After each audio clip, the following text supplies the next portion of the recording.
आप भी उन स्टूडेंट में से हो जिसको फिजिक्स वीक लगती है, फार्मूला याद नहीं होते, न्यूमेरिकल्स टफ लगते हैं, न्यूमेरिकल्स बनते नहीं। तो आज ये वीडियो आपके लिए गेम चेंजर होने वाली है। इस वीडियो में मैं आपको बताऊंगा कि कैसे कम पढ़कर फिजिक्स में मिनिमम मार्क्स स्कोर कर सकते हैं और सिर्फ नर्सिंग एंट्रेंस एग्जाम को पैटर्न को के हिसाब से अपने एक ड्रीम कॉलेज में पहुंच सकते हैं। क्योंकि बहुत बच्चे होते हैं ना, उनका एक फिजिक्स सिलेक्शन में बहुत बड़ा बर्डन बनती है, एक बहुत बड़ा बैरियर बनती है जो उनका सिलेक्शन रोकने में। ठीक है। सबसे पहले मैं आप बात करूँगा कि फिजिक्स आपको टफ क्यों लगती है? क्योंकि आपके पास एक मेंटल बैरियर है। आपने ये बना लिया है अपने दिमाग में कि यार फिजिक्स टफ है, लेकिन एक्चुअल में अपने मेंटल बैरियर को थोड़ा ब्रेक करिए, थोड़ा सेग्रीगेट करिए, ब्रेक करिए और उसको समझाइए कि फिजिक्स बहुत ईज़ी सब्जेक्ट है। जब तक आप किसी भी चीज़ को ईज़ी नहीं मानेंगे, तब तक आपके दिमाग में और आपके सबकॉन्शियस माइंड में वो बात बैठ जाएगी और आपको फिजिक्स बहुत टफ लगेगी। सबसे पहले एक मेंटल बैरियर को ब्रेक करिए और अपने आप को समझाइए कि यस, फिजिक्स भी ईज़ी है और फिजिक्स सारे सब्जेक्ट की तरह ही ईज़ी है, ठीक है? क्योंकि जब आपको अपनी स्ट्रेंथ पता चल जाएगी ना, तब आप डिसाइड कर पाएँगे कि फिजिक्स को मैं कैसे पढ़ सकता हूँ। तो वो तो मैं अभी बताऊँगा आगे। सबसे पहले एक मेंटल बैरियर को प्लीज़ ब्रेक करिए। जब तक आप ब्रेक नहीं करेंगे, तब तक आपको फिजिक्स टफ ही लगेगी, ठीक है? आगे मैं बात करूँ, अच्छा, फिजिक्स आपको समझ में क्यों नहीं आती? बिकॉज़ आप बेसिक को अवॉइड करते हैं, बिकॉज़ बेसिक आप पढ़ते ही नहीं, बेसिक ना पढ़ाया जाता है किसी बैच में। वो बेसिक के नाम पर 6 से 10 तक पढ़ा रहे हैं, मतलब बेसिक तो पढ़ाते ही नहीं। तो बेसिक इज़ एवरीथिंग। अगर आपने बेसिक को अच्छा नहीं किया, तो आपको फिजिक्स समझ में नहीं आएगी, आपके न्यूमेरिकल्स नहीं बनेंगे एंड आपकी फ़ॉर्मूलाज़ याद नहीं होंगे और आपको थ्योरी कभी समझ नहीं आएगी। एक्चुअल में फ़ॉर्मूला, न्यूमेरिकल्स एंड थ्योरी से ही आपके फिजिक्स में अच्छे नंबर आ सकते हैं। इसमें क्या करना है, बेसिक मैथमेटिक्स, जैसे कि आपको रेशियो प्रोपोर्शन नहीं आता, आपको एलसीएम नहीं आता, आपको परसेंटेज निकालना नहीं आता, आपको डिफरेंशिएट इंटीग्रेट नहीं आता। हालाँकि ये सब चीज़ें मैं बता रहा हूँ तो आपको थोड़ा बेकार लगेगा। क्यों? क्योंकि आपने कभी सुना ही नहीं किसी टीचर से।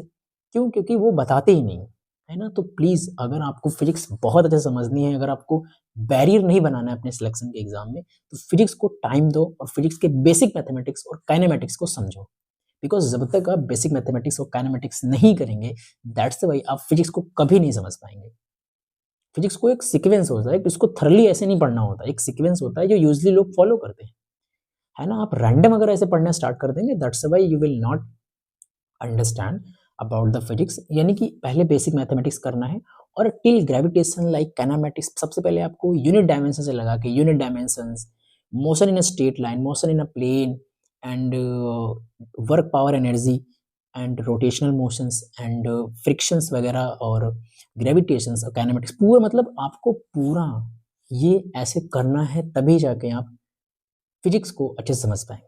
बिकॉज़ एक सिनेरियो, एक पाथ होता है जो बिना फॉलो किए आप किसी भी सब्जेक्ट को समझ नहीं पाते। जैसे कि अगर आपसे मैं सबसे पहले जब आप क्लास फर्स्ट में आते हैं तो सबसे पहले आपको अल्फ़ाबेट पढ़ाए जाते हैं। वैसे ही आप इसको समझ के आपको बेसिक करना पड़ेगा।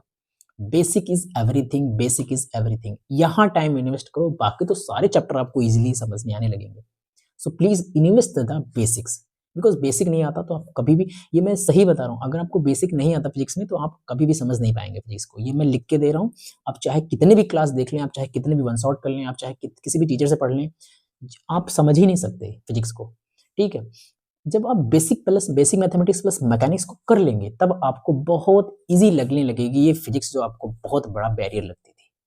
अगर आपने ये फॉलो कर लिया, अगर आपके पास ये डिटरमाइन है कि यस, हमको फिजिक्स बैरियर को तोड़ना है, सिलेक्शन बैरियर जो बनती है उसको तोड़ना है, तो आपको सबसे पहले बेसिक मैथमेटिक्स प्लस काइनेमेटिक्स पे या मैकेनिक्स पे काम करना पड़ेगा, तभी आप समझ सकते हैं। जब आप ये सारी चीज़ें कर लें, तब आप स्टार्ट कर सकते हैं फिजिक्स को ईजिली। किसी भी चैप्टर को स्टार्ट करेंगे तो आपको समझ में आएगा। अच्छा, मैं ये क्यों कह रहा हूँ कि आपको बेसिक करना चाहिए? जैसे कि मैं अगर इक्वेशन ऑफ मोशन, जैसे कि अ, इक्वेशन ऑफ मोशंस होता है, जैसे जहाँ पे पढ़ते हैं आप एनएलएम वगैरह में पढ़ते हैं and motion in straight line में बहुत सारी इक्वेशंस पढ़ते हैं। जैसे कि इक्वेशन की बात करूँ तो उनका यूज़ पूरी फिजिक्स में, जैसे कि आप प्रोजेक्टाइल मोशन में उसी को पढ़ लेते हैं, एनएलएम में पढ़ लेते हैं, वर्क पावर एनर्जी में पढ़ लेते हैं, सर्कुलर मोशन में, रोटेशनल मोशन में, फ्लूइड में बहुत इसका काम है एंड एसएचएम में एंड इलेक्ट्रोमैग्नेटिक फील्ड में। अच्छा, बहुत लोग कह रहे होंगे कि यार ये बहुत टफ लेवल का बता रहे हैं। ऐसा कुछ नहीं। जब तक आप टफ चीज़ों में इन्वेस्ट नहीं करेंगे, एक राइट सीक्वेंस से इन्वेस्ट नहीं करेंगे, आप समझ नहीं सकते। बिकॉज़ आपको सीक्वेंस फॉलो करना पड़ेगा। बिना सीक्वेंस फॉलो करके आप कभी भी समझ नहीं सकते, है ना? सो वेक्टर वेक्टर जैसे कि मैं बात करूँ, आप जब वेक्टर पढ़ते हैं, तो पूरी फिजिक्स में वेक्टर घूमता है। कैसे? देखिए, क्रॉस प्रोडक्ट, एंगुलर वेलोसिटी में वेक्टर लगता है, एंगुलर मोमेंट ऑफ कंजर्वेशन में वेक्टर लगता है, टॉर्क में वेक्टर लगता है, मैग्नेटिक फोर्स में वेक्टर लगता है, यानी कि हर जगह वेक्टर लगता है। आप अगर अच्छे से देखेंगे, अगर आप चीज़ों को सेग्रीगेट, क्योंकि हमको तो यार ऐसे ही समझ में आई, जब तक मैंने सेग्रीगेट नहीं किया किसी भी चीज़ को तब तक मैं समझ नहीं सकता। अगर मेरे पास 10 टॉपिक है तो मैं पहले सेग्रीगेट करता हूँ कि यस ये टॉपिक इतने दिन में ये ऐसे कर रहा है, ठीक है। फिर बहुत इंपॉर्टेंट जो चीज़ है वो कंसिस्टेंसी बहुत इंपॉर्टेंट है हमारी ज़िंदगी में और हर एक चीज़ को सीखने के लिए। सो प्लीज़ अपनी कंसिस्टेंसी को बरकरार रखें, उसको मेंटेन रखना पड़ेगा।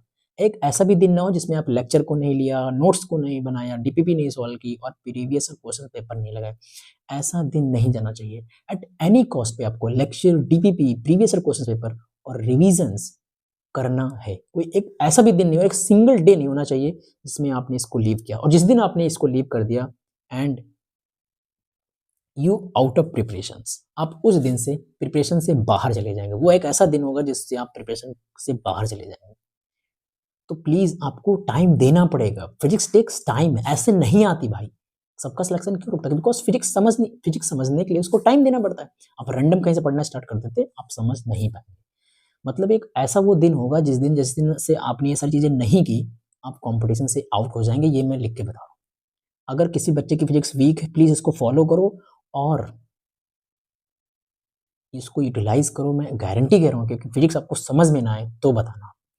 सो प्लीज इसको आप करना है, वरना वो एक ऐसा दिन होगा आप प्रिपरेशन से आउट हो जाएंगे अगर आपने ये सारी चीजें नहीं की। बहुत सारे क्या होता है कि लेक्चर ले लेते, डीपीपी लगा लेते, लेकिन नोट्स नहीं बनाते। वो सोचते कि हमारे पास तो नोट्स आएंगे।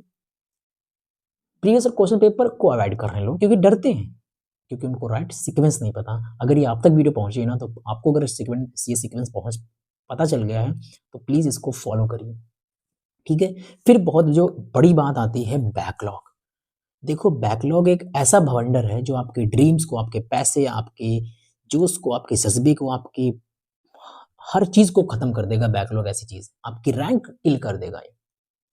तो सबसे अच्छा तरीका है कि बैकलॉग होने ही ना दो। बैकलॉग अगर हुआ है तो समझ जाना उस दिन से आप आउट ऑफ प्रिपरेशन हो गए, उस दिन से आप प्रिपरेशन से आउट हो जाए, क्योंकि बैकलॉग आपने बनाया है, किसी टीचर ने नहीं, ना किसी भैया दीदी ने।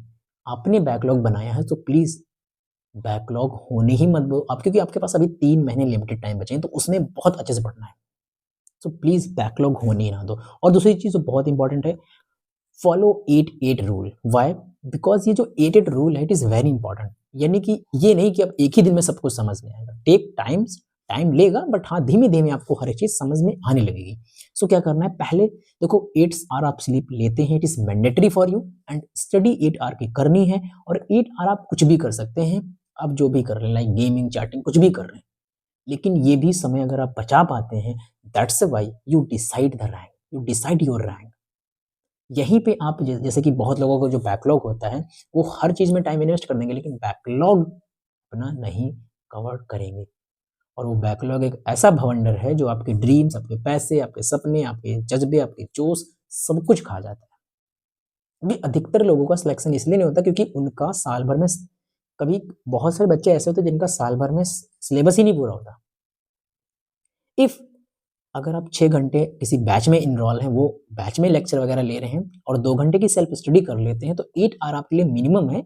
अगर आपकी फिजिक्स वीक है, अगर आपके किसी भी और सब्जेक्ट वीक है, तो प्लीज इसको आपको बढ़ाना पड़ेगा। एटलीस्ट आपको 13 से 14 आवर्स पढ़ने पड़ेंगे, कैसे भी करके, ठीक है। अच्छा, ये सब चीजें मैंने बता दी। अब भाई आपको पढ़ना कैसे है, इट इज वेरी इंपॉर्टेंट, क्योंकि सारी चीजें तो पता चल गई हैं, लेकिन पढ़ना कैसे है। देखिए, किसी भी बैच में आप इनरोल हैं तो 3 स्टेप फॉर्मूला ये होता है कि आप लेक्चर तो लेते ही होंगे, फिर उसके बाद हैंड रिटन नोट्स तो बनाते होंगे। किसी की नोट्स, अब बहुत लोग हमसे कह रहे थे कि पीडीएफ दो भाई, डीपीपी दो, और पीडीएफ दो, इसकी पीडीएफ दो। एक चीज मैं बताऊं, पीडीएफ पीडीएफ सब करे, पीडीएफ से पढ़े ना कोई। पीडीएफ तो मैंने आपको दे दी, अब देखता हूँ कि कितने लोग सीरियस हैं उसको। बहुत बड़ी बात तो ये है कि जो मॉडल पेपर मैं करा रहा हूँ उसमें बहुत लोग अटेम्प्ट ही नहीं कर रहे। पहले मॉडल पेपर बहुत लोगों ने देखा, दूसरे को बहुत कम, तीसरे को तो बहुत ही कम। अब यहाँ से तुम अंदाजा लगाओ कितना कंपटीशन कम है, ठीक है। शॉर्ट नोट्स बनाओ साथ में, क्योंकि बहुत इंपॉर्टेंट है। साथ ही साथ बन जाने चाहिए शॉर्ट नोट्स, क्योंकि अगर साथ साथ इसलिए मैं बता रहा हूँ क्योंकि फिर आपको टाइम नहीं मिलेगा, क्योंकि आप इतने तो बिजी इंसान हैं। सो आगे मैं बात करूँ how to revision. Revision is a important things, and revision is a most important things of any examination, because revision ही डिसाइड करेगा कि आपका कैसा रैंक आएगा, आप कैसे कॉलेज में पहुंचेंगे। तो स्टार्ट करना है भाई रिवीजन। साथ ही साथ रिवीजन एक ऐसा दिन नहीं जाना चाहिए जिस दिन आपने रिवीजन नहीं किया फिजिक्स का, वो को वन डे यानी कि उसी दिन रिवीजन कर लेना। अभी लेक्चर लिया, अभी रिवीजन कर लिया फिर। और 5 revision at least before after course completion. 5 revision आपको लगभग 3 महीने में कर लेने हैं, बिल्कुल अच्छे लेवल के रिवीजन करने हैं। उसमें कोई इफ और बट नहीं रहना चाहिए। अगर मैं पूछूं आपसे कैसे करना है, फर्स्ट रिवीजन थोड़ा टाइम लेगा लेकिन 24 घंटे में आपको कर लेना है। फिर सेकंड रिवीजन जो है वो आपको आफ्टर 7 डेज बाद करना है, एंड थर्ड रिवीजन जो है वो आपको 14 डेज के बाद करना है, एंड जो फोर्थ रिवीजन है आपको 21 दिन के बाद करना है, एंड जो फिफ्थ रिवीजन है वो आफ्टर 45 डेज के बाद करना है। और ये 3 महीने में ये पूरा सिनेरियो आपको फॉलो करना है कैसे भी करके। It is very important things the life, and it is very important for the physics. ठीक है, रिवीजन ही आपका डिसाइड करेगा। फिर एक चीज और, डिटेल रिवीजन। रिवीजन का भी रिवीजन बहुत इंपॉर्टेंट होता है, आपको पता है। टिल मार्च तक आपको पूरा, टिल मार्च और इन अप्रैल तक आपको रिवीजन का रिवीजन भी खत्म कर देना है। सब आपके हाथ में है, बस आपको कंट्रोल करना है। So how to solve numerical. बहुत लोग कहते हैं कि यार मेरे न्यूमेरिकल सॉल्व नहीं होते। सिर्फ एक ही रास्ता है, practice practice practice practice practice. जितनी ज्यादा प्रैक्टिस करेंगे उतना ज्यादा आपका न्यूमेरिकल बनेगा, क्योंकि यार कोई ऐसे रैंडम चीजें उठ के नहीं आ जाएंगी आपके पास। मैंने भी वो चीजें की हैं, क्योंकि प्रैक्टिस से। अब पहले जब मैंने स्टार्ट किया था तब मेरे को नहीं पता था कि ये न्यूमेरिकल कैसे होता है, लेकिन धीमे धीमे मैं प्रैक्टिस प्रैक्टिस प्रैक्टिस प्रैक्टिस, क्योंकि रेपिटेशन लगाते हैं ना जब आप, वही एक कहावत है कि repetition is the all mother of की, है ना। रिपीटेशन बहुत सारी चीजों का मदर है। तो रिपीटेशन जब लगाएंगे, प्रैक्टिस करते रहेंगे टिल ग्रेविटेशन तक। इतना ही प्रैक्टिस कर लेना है लगभग। अगर आपने 1500 क्वेश्चंस लगा लिए टिल प्रैक्टिस तक, सिर्फ टिल ग्रेविटेशन तक, दैट्स वाई आपको फिजिक्स हलवा लगने लगेगी। क्यों? क्योंकि आपने सारी चीजें कर ली होंगी। ठीक से, ठीक है। फिर उसके बाद आप नोट्स तो बनाते ही हैं भाई, और डीपीपी भी सॉल्व करना है वर्ड टू वर्ड। जो फिजिक्स की बुक आती है वो जो मैंने बहुत बार जिक्र किया है हर एक लेक्चर में, इवन मैं जो वर्ड टू वर्ड में करा रहा हूँ क्वेश्चंस, वही मैं वर्ड टू वर्ड के ही करा रहा हूँ। बहुत अच्छे लेवल के क्वेश्चंस, आपको किसी भी बैच में ऐसे क्वेश्चंस नहीं कराते हैं। ठीक है, तो ये वर्ड टू वर्ड आप किसी भी बैच में इनरोल हैं तो वहां से भी लेते रहें। और बुक्स तो मैंने बताई है, ये आप बुक्स फॉलो कर सकते हैं।